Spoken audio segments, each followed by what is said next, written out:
Bismillahirrahmanirrahim. Assalamu alaykum, hörmətli görürmənlər. İstiqlal gündəlik xəbərlərimizi görüşünüzü qarşılayırıq. Mən Abdullah Yalqın. Proqramımızda vətənimiz Şərq Türkistan və dünya gün tərtibidəki ən mühim xəbərlərini huzurunuza sunumuz. Qənəmizdə qıtanlar ekranımızda olsun. Amerikanın bac siyasəti Xitayının tor savdo sahəsini nişanladı.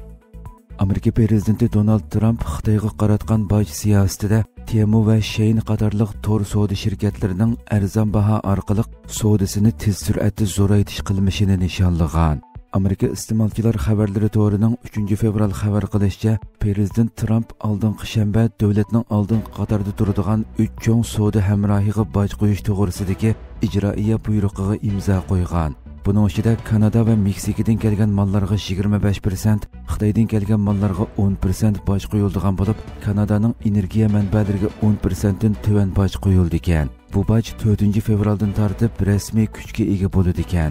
Xabarda qayd qilinishicha, Xitoy, Kanada va Meksikaga qaratilgan boj buyrug'i az miqdor deb atalgan savdo kechirim moddasini to'xtatgan bo'lib, mazkur kechirimda eksport qiluvchilarning $800 dan tuvan qimmatdagi pochta yo'llanmasining Amerikaga bojsiz kirgizilishiga yo'l qo'yilgan.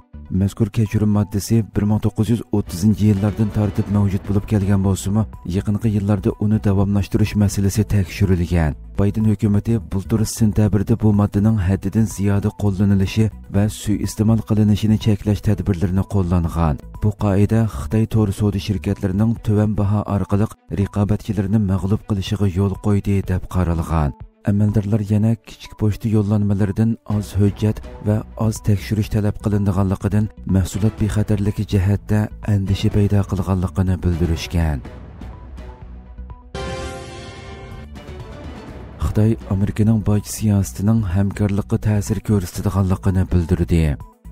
Xitoy Trump hukumati e'lon qilgan boj siyosatining fentanil masalasini hal qilish jihatdagi hamkorlik tirishchanligiga ta'sir ko'rsatadiganligini hamda o'zaro ishonchni ziyonga uchratadiganligini da'vo qildi. Janubiy Xitoy Sahar gazetining 3 fevral xabar qilishicha, Xitoy JX ministrligi yaqinda Amerika e'lon qilgan barliq Xitoy import mollariga 10% qo'shimcha boj qo'yish qarorini tanqid qilib, buning fentanil zaharlik chekimligini kontrol qilishdagi hamkorlikqa buzg'unchilik qiladiganligini da'vo qilgan. Xitoy JX ministrligi yana Amerikadagi fentanil krizisining tashqi ta'siridan emas, balki ichki masalalardan kelib chiqqanligi 2019-yildan boshlab Xitoyning fentanilga munosabatlik moddalarni nazorat qilinadigan moddalar qatoriga kirgizganligi, birlashma zaharlik cheklashda tirishchanlik ko'rsatganligi Amerikani qilmishlarini tuzatishga chaqiradiganligi haqida jar solgan. Xitoy axborot vositalarimi buningga mos holda yangi boj qarorini siyosiy suiiste'mol deb ayblab, Amerikadagi ko'p qism fentanil savdosining Amerika fuqarolari orasida davom qilayotganligi haqida jar solgan. Janubiy Mong'oliya inson haqlari siyosati qonun loyihasi o'tirg'i qo'yildi. Amerikaning parlament a'zolari Janubiy Mong'oliya inson haqlari siyosati qonun loyihasini o'tirg'i qo'ygan bo'lib, Xitoyning Mong'ollarga qaratgan bostirishini to'sishga chaqiriq qilishdi. Fransiya xalqaro radiosining 2 fevral xabar qilishicha, Tibet, Sharq Turkiston va Hong Kong qatorliq joylardagi inson haqlari masalalariga ko'ngil bo'lishdan sirt, Amerika parlament a'zolari yana Xitoy mustamlakasidagi Mo'ng'ul millatining insoniy huquq ahvoliga diqqat qilgan.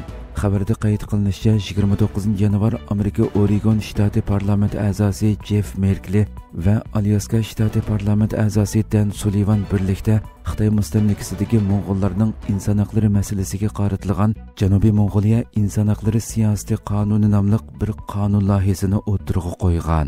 Bildirilishicha, bu qonun loyihasining asosiy maqsadi yerlik xalqning inson haqlari ahvolini yaxshilash uchun Xitoy mustamlakasidagi Mo'ng'ullarning madaniyati va tilini qo'llash va qo'g'dash masalasini Amerikaning siyosatiga kirgizish ekan. Merkel bayonotida Beijing osonliq millatlarning huquqi va madaniyatini to'xtamay bostirayotgan mushundaq bir paytda Amerika asosiy erkinlik uchun kurash qilayotganlarni ching turib qo'llashi kerak degan.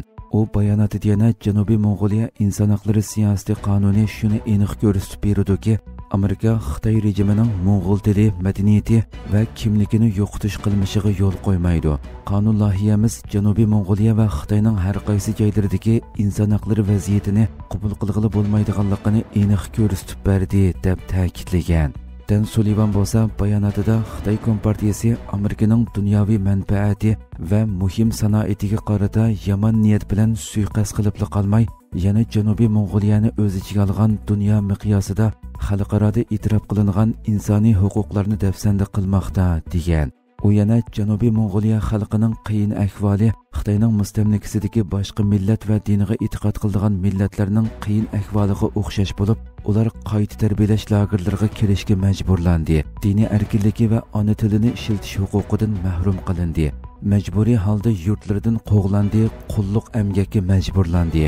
Parlament a'zolari Tibetliklar, Uyg'urlar va xristianlarni o'z ichiga olgan Xitoy mustamlikasidagi boshqa millatlarning xo'rlanishiga diqqat qilib kelmoqda degan.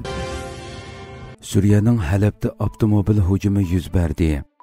Suriyaning Halab viloyati Munbij nahiyasida avtomobil bomba terrorlik hujumi yuz bergan bo'lib, dastlabki aniqlashlarga qaraganda 7 fuqaro hayotidan ayrilib, 14 fuqaro yaralangan.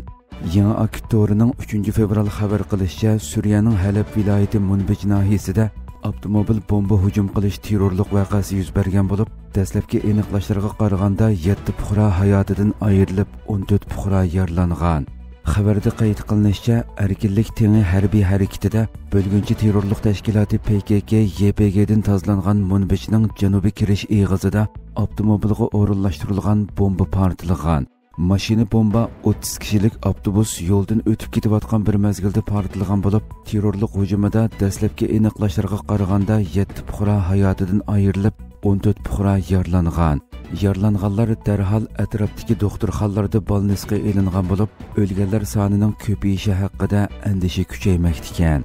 Bildirilishicha, hujumning mas'uliyatini hozirgacha hech qaysi taraf o'z ustiga olmagan bo'lib, yerlik bexatarlik kuchlari bu harakatning bo'lgunchi terrorlik tashkiloti PKK YPG tarafidan elib berilgan bo'lish ehtimolligini tilga olgan. Ma'lum bo'lishicha, Suriya Milliy armiyasi kuchlari erkinlik tengi harbiy harakatida 2024-yili 9-dekabrda Munbijni terrorchilardan qutqizgan. Yevropa Ittifoqi Isroiliyaning BDT organini cheklash qaroriga norozilik bildirdi. Yevropa Ittifoqi Isroiliya hukumatining Birlashgan Davlatlar Tashkilotining Yaqin Sharqdagi falastinlik musofirlarga yordam qilish va qurilish idorasi UNRWA ning rayondagi faoliyatlarini cheklash qarorini aybladi. Yevropa Ittifoqining tashqi munosabat va bexatarlik siyosati bo'yicha oliy vakili Kaya Kallas Yevropa Ittifoqi nomidan yozma bayonot e'lon qilib, Isroiliyaning aloqador qarorining UNRWA ning Sharqiy Quddusni o'z ichiga olgan G'arbiy qirg'oq va G'azzadagi xizmatlariga ko'rsatadigan keng ko'lamli ta'sirlari sababli andisha qilinayotganligini qayd qilgan. Bayonotda Yevropa Ittifoqi Isroiliya bilan UNRWA orasidagi 1967-yili tuzilgan kelishimni bekor qilish yoki UNRWA ning majburiyatlarini ado qilishiga to'sqinlik qilish harakatlarini ayblaydi deyilgan va o'zaro o'q chiqarishni to'xtatish kelishimini tezdan yo'lga qo'yish zarur bo'layotgan hozirgidek sharoitda falastinlik musofirlarga har xil asosiy mulozimatlarni qilishning texmi muhim o'ringa o'tganligi ta'kidlangan. Bayonotda yana Yevropa Ittifoqi UNRWA ning mas'uliyatini ado qilishiga sharoit yaratib berish uchun yordamlarni qat'iy davomlashtiradi degan iboralarga o'rin berilgan. Bayonotda yana BDT ning betaraflik shundaqli hisob berish mas'uliyatini kapolatga ega qilish hamda bunday voqealarning oldini olish uchun nazorat va tekshirishni kuchaytirish maqsadida texmi qat'iy qadamlarni tashlashining kutilayotganligi qayd qilingan. Hurmatli ko'ruvchilarimiz, shunday qilib bugungi xabarlarimiz mush yerda oxirlashdi. Atigi programmamizni ko'rishgacha omon bo'linglar. Assalomu alaykum va rahmatulloh.